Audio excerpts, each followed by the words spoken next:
disiplina. Para naman mapalalim at mapalawak natin ang ating kaalaman, dumako naman tayo sa usapin na mahalagang issue na kailangan natin at maunawaan kung paano tayo makakatulong sa sitwasyon na meron.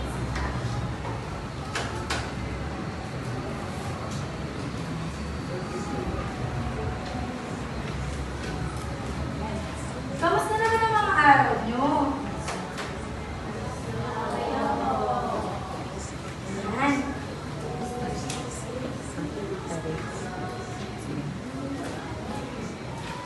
Ang tatalakayin ngayon natin ay sariling paggalinga sa mga napapabayaan ng lipunan. Ngayon ay sino-sino nga ba ang mga napabayaan ng lipunan? Ang mga mahihirap na Pilipino. Marahil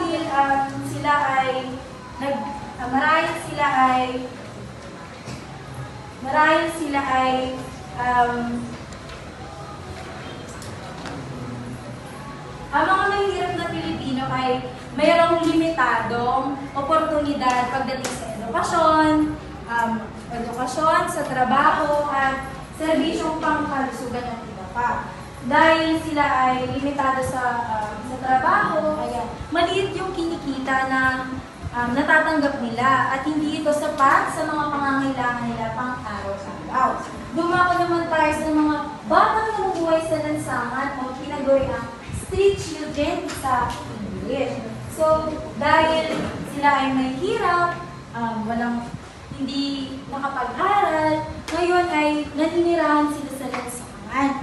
At nakakalungkot isipin na bata pa lang, doon sila namulat sa kanilang pinagmulan or pinalihan.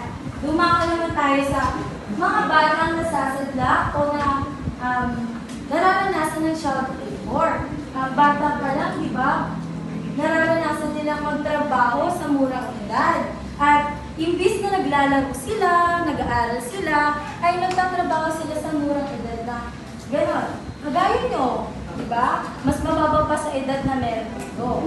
At ayun, dahil sila ay mahirap, namumuhay sa lansangan, batang nasasadlak sa child labor, kaya hindi sila nakakapag-aral.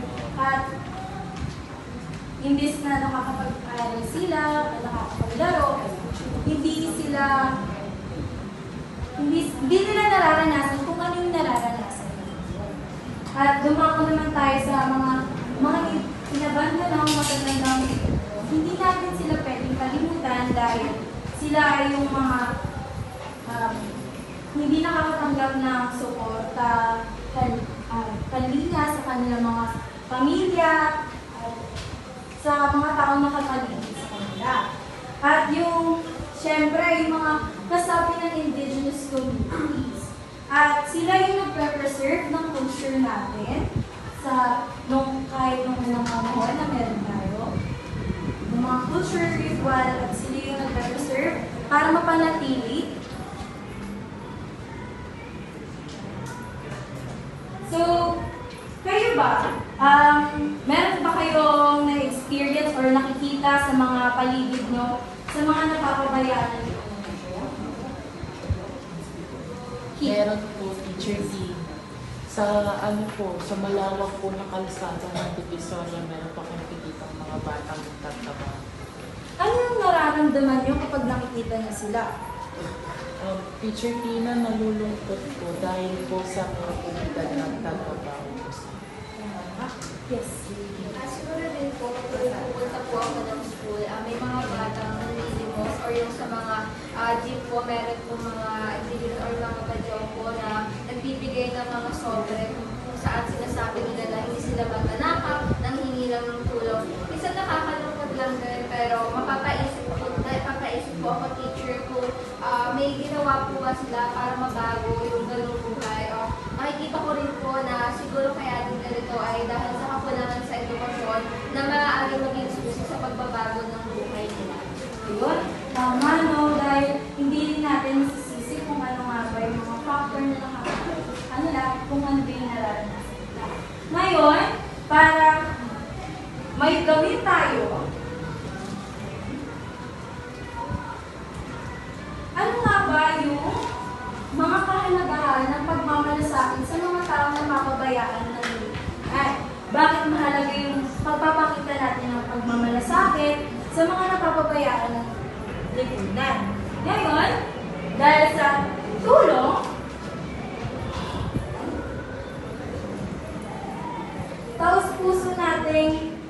taos-pusong pagtulong natin sa kanila at bukod ito sa ating puso. Sa pagtulong natin sa kanila, hindi tayo nanghihingi ng kapalit. Kumbaga, bukod sa ating puso ang pagtulong sa kanila. At sa ganon, nagkakaroon tayo ng ugnayan na magbahagi sa kanila ng kabutihan. At sa pagkakaroon natin ng ugnayan at pagbabahagi sa kabutihan sa kanila ay nagkakaroon sila ng pag-asa na merong maaaring mabago yung sitwasyon na meron sila.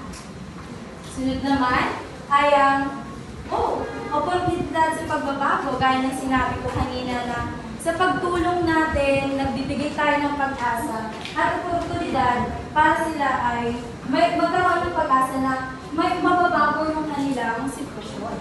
At dahil doon, sa kabutihang binibigay natin sa kanila ay napapalaganap natin o nakakamit natin ng kapayapaan na meron tayo sa ating lipunan.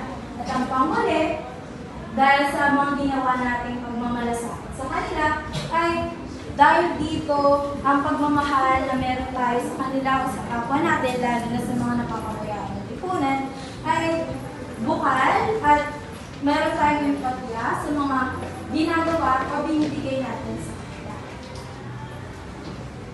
At ano nga ba ang mga paraan na maaari nating maibigay o pagmamalasakit na maaari natin gawin sa mga napapabayaan ng lipunan? So, maaaring basahin. Magbigay ng pagkain. Yan. Sa ganitong paraan ba, nagpapakita na ba tayo ng pagmamalasakit? Opo. Bakit?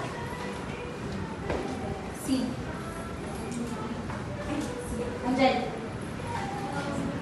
Malaking bagay po yung pagbibigay ng pagkain natin. Kasi po, binabahagi po natin sa iba kung ano po yung meron tayo. So, ibig sabihin, meron tayong malasakit sa kapwa natin. Tama.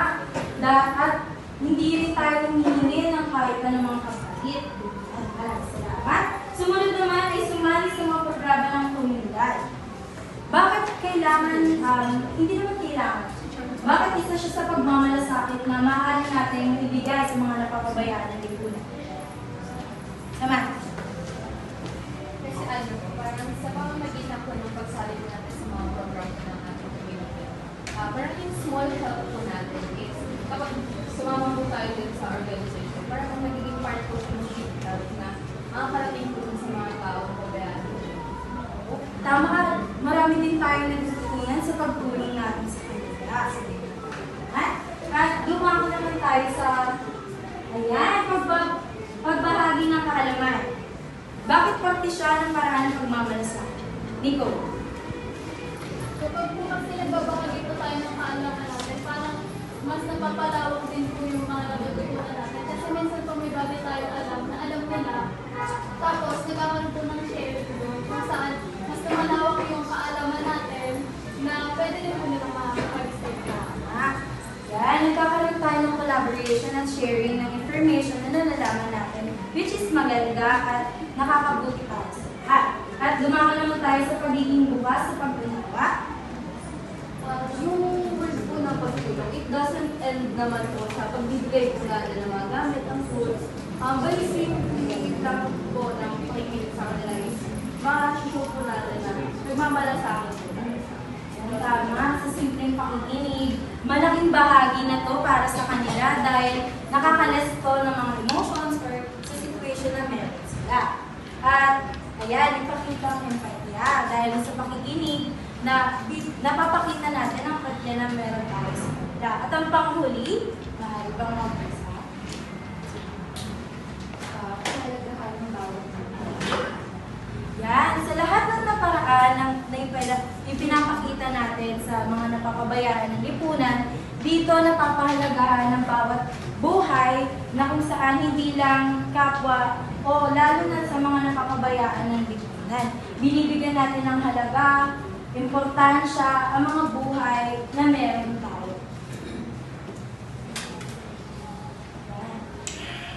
Yan, ginagawa pagkain, tumulong sa proyekto, ipalaganap ang mga kakalaman, upang matulungan ng mga hindi nabibigyang halaga, unawain ang sitwasyon nila at huwag agad usahan. At subukang ilagay ang sarili sa kanilang kalagayan at maaaring ipagdiwang ang kwento ng mga sila. Yan.